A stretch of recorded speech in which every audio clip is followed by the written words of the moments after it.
Hey friends, welcome to another episode of A Reader and a Cinephile. For March, I found myself tackling some longer reads, books that I hope to report on soon.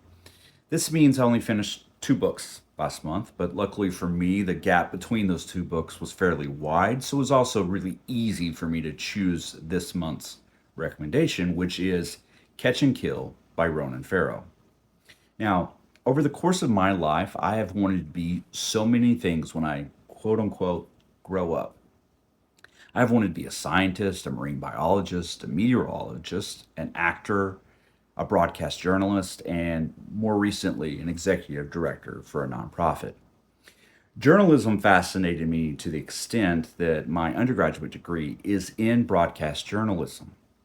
As I got ready to graduate, I felt the pull of work on behalf of my fellow human beings. So instead of pursuing work at a local television station, I began a long journey pursuing work in the nonprofit sector, a sector where I have dedicated the last 15 years of my life.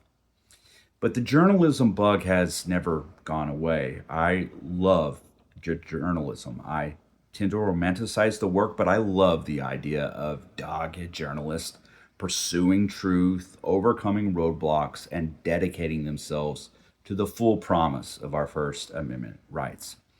I love stories both in print, via the airwaves, or video that expose the truth.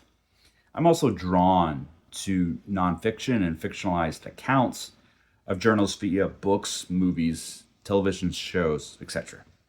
Some of my favorites are All the President's Men, Spotlight, The Post, and She Said.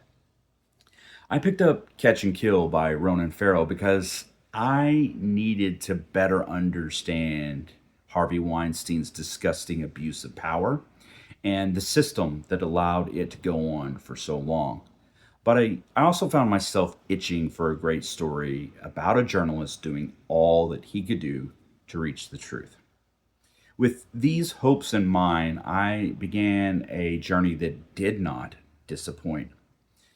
Farrow does a thorough and a meticulous job of showing his pursuit from beginning to end. We get a better sense of who Harvey is and what he meant to the film industry.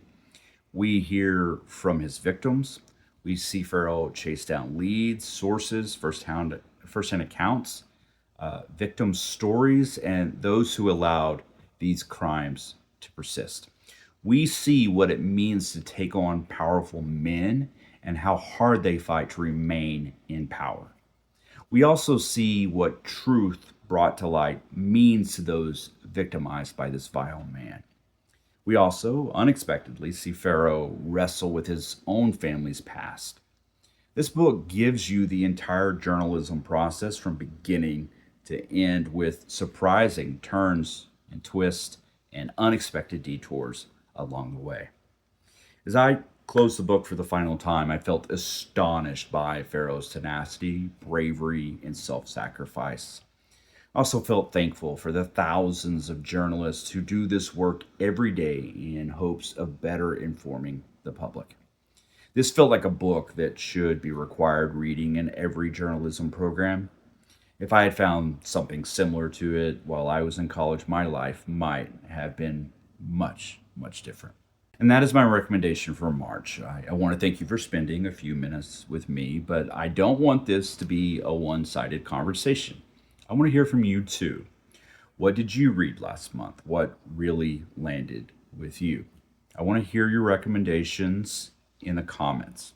Finally, please follow along by hitting that follow or subscribe button. That is the best way to show me you're digging these reviews. Until next time, be good to each other.